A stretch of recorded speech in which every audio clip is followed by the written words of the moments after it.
Activity 5, page number 10. Here is the timeline of the great Gujarati writer Kanhaiялલાલ Munshi. You know who was the Kanhaiялલાલ Munshi? Kanhaiялલાલ Munshi was the greatest writer of the Gujarati language. Here we are going to study about lifeline of the Kanhaiялલાલ Munshi. મિત્રો અહીંયા આપ જોઈ શકો છો page number 10 ઉપર એક photo આપેલો છે ને એ કોનો છે તમે કદાચ કોઈ રૂમમાં જોયો છે કન્હૈયાલાલ મુંશીનું નામ તો સાંભળ્યું છે ને બધાએ પણ એની લાઈફલાઈન એટલે જીવન રેખા એમને એમના જીવન દરમિયાન કયા વર્ષમાં કયું કામ કર્યું એની અહીંયા લાઈફલાઈન આપવામાં આવી છે બરાબર તો અહીંયા કન્હૈયાલાલ મુંશીની જીવન રેખા આપી છે એનો અભ્યાસ આપણે કરવાનો છે એ અભ્યાસ કર્યા પછી જે નીચે તમે જોઈ શકો છો કે એના ઉપરથી કેટલાક પ્રશ્નો બનાવવાના છે તો પહેલા આપણે એનો અભ્યાસ કરીએ in year 1887 what was happened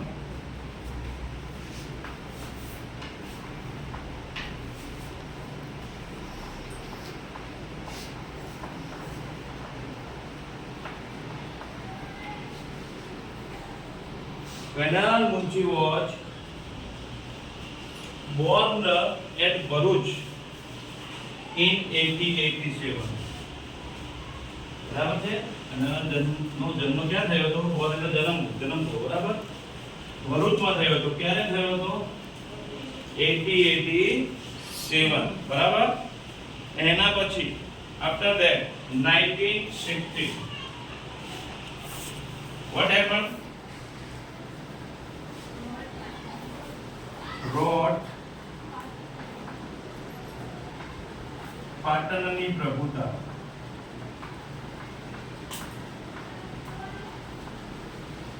Kanhaiялલાલ Munshi wrote a book. The name of the book was Patanni Prabhuta in 1916. It is a very famous book of the Kanhaiялલાલ Munshi. એમને 1916 ના અંદર એક પુસ્તક લખ્યું હતું એનું નામ હતું પાટણની પ્રભુતા બરાબર after that he wrote a Prithvi Vallabh in 1920 ત્યારબાદ એમને 1920 માં એક પુસ્તક લખ્યું એ પુસ્તકનું નામ શું હતું મિત્રો પૃથ્વી વલ્લભ બરાબર પાટણની પ્રભુતા after that Prithvi Vallabh in 1920 after that 1930 he wrote Lopamudra. Lopamudra is also name of the book written by the Kanhaiялલાલ Munshi. 1930 માં એક લખાયેલું એમનું પુસ્તક હતું બીજું એમનું લોપમુદ્રા નામનું પહેલું એમનું પુસ્તક લખ્યું પાટણની પ્રભુતા 1916 માં 1920 માં વાંચો એમને પૃથ્વી વલ્લભ નામનું લખ્યું and after that in 1937 he wrote a Lopamudra. It was a very famous book of the Kanhaiялલાલ Munshi. બરાબર after that in 1938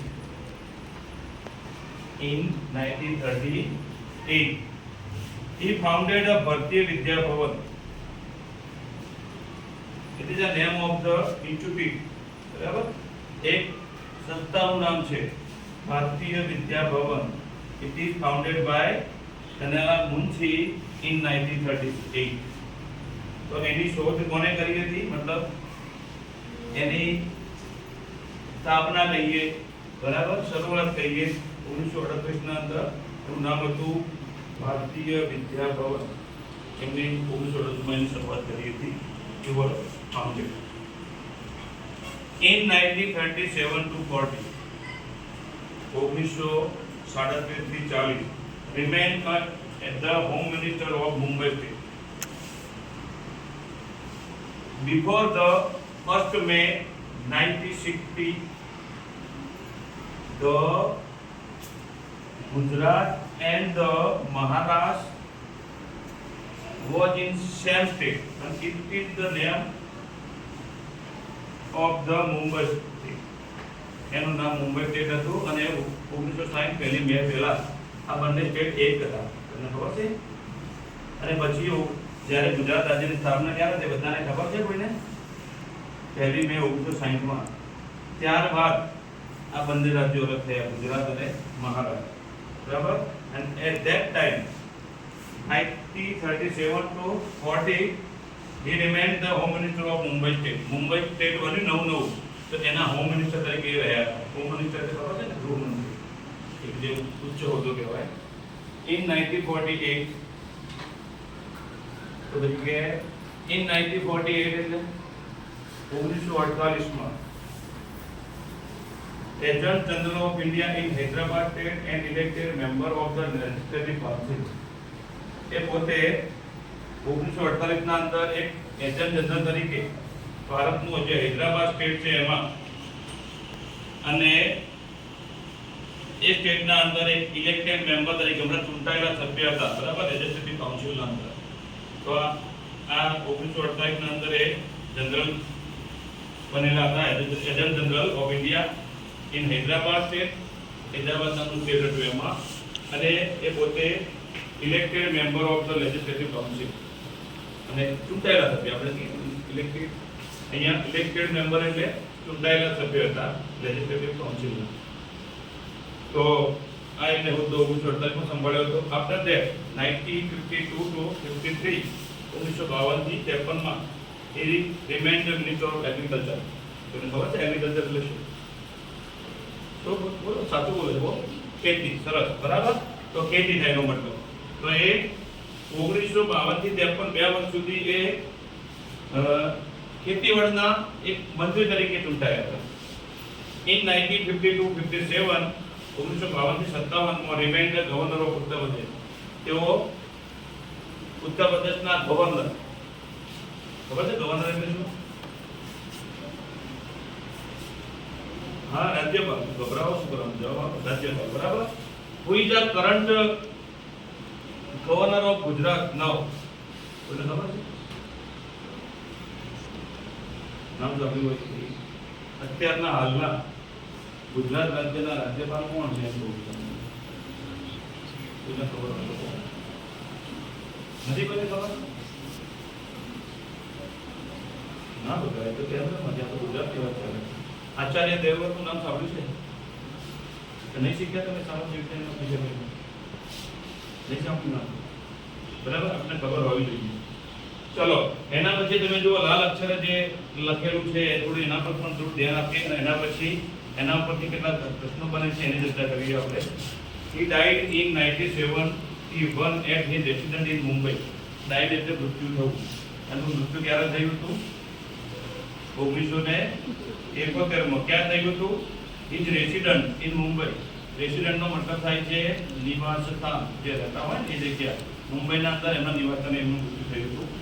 હવે તમને એક પ્રશ્ન કરે છે અહીંયા, તમે જો સપોઝ લખ્યું છે ને, સપોઝ યુ મેટ હિમ. જો તમે એમને મળો, મેટ એટલે મળ્યા, મતલબ મિત્રનું ભૂતકાળનું ક્રિયાપદ છે મેટ. જો તમને એમને મળવાનો મોકો મળ્યો, he was the governor of Uttar Pradesh. when he was the governor of Uttar Pradesh. ક્યારે? તો કે જ્યારે એ ઉત્તર પ્રદેશના ગવર્નર રાજ્યપાલ હતા એ સમયે. તો યુપી મતલબ Uttar Pradesh is the biggest state of the India. Uttar Pradesh is the biggest state of the India. ભારતનું સૌથી મોટું રાજ્ય છે. We know very well that. તો વોટ, હવે એમ કહે છે તમને કે what question would you ask him? કયા પ્રકારના એમને પ્રશ્ન પૂછશો તમે? એ પોતે એક ઉત્તર પ્રદેશના ગવર્નર તરીકે છે, તો કયા ટાઈપના પ્રશ્નો તમે એમને પૂછવાનું આપણે પસંદ કરશો? તો એ પ્રશ્નો આપણે લખવાના છે. હું લખાવું છું, પછી અત્યારે ચર્ચા કરી લઈએ એની આપણે. How does it feel to be the governor of the largest state of India? આવો પ્રશ્ન કરી શકીએ ને આપણે? હે, હાઉ ડઝ ઇટ ફીલ? કેવો અનુભવ થયો તમને? ટુ બી એટલે બનીને ધ ગવર્નર ઓફ ધ રાજ્ય સ્ટેટ ઓફ ઇન્ડિયા, ભારતના આટલા મોટા રાજ્યના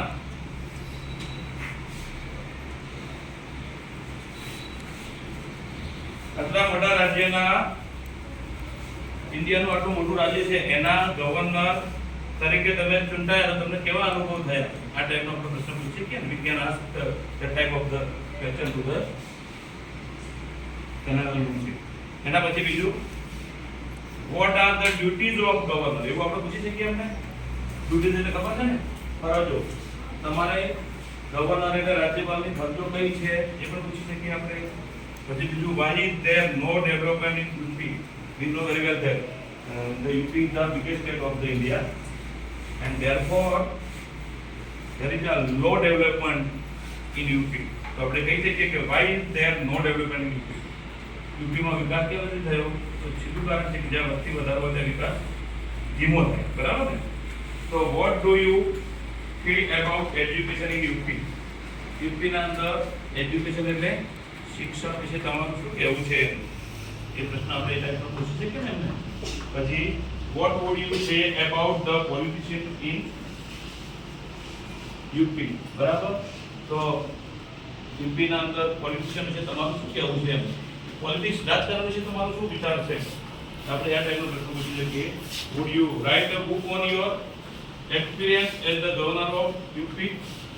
તો ગવર્નર UP ના ગવર્નર તરીકે તમે રહ્યા તો એ તમારી એના ઉપર તમે તમારી બુક લખવા માંગો છો, પુસ્તક તમારા અનુભવ બધાને શેર કરવા માંગો છો. તો આ પ્રકારના પ્રશ્નો આપણે પૂછી શકીએ છીએ, બરાબર ને? પછી નીચે જુઓ, prepare your father's mother's timeline, write 5 sentence about him or Har.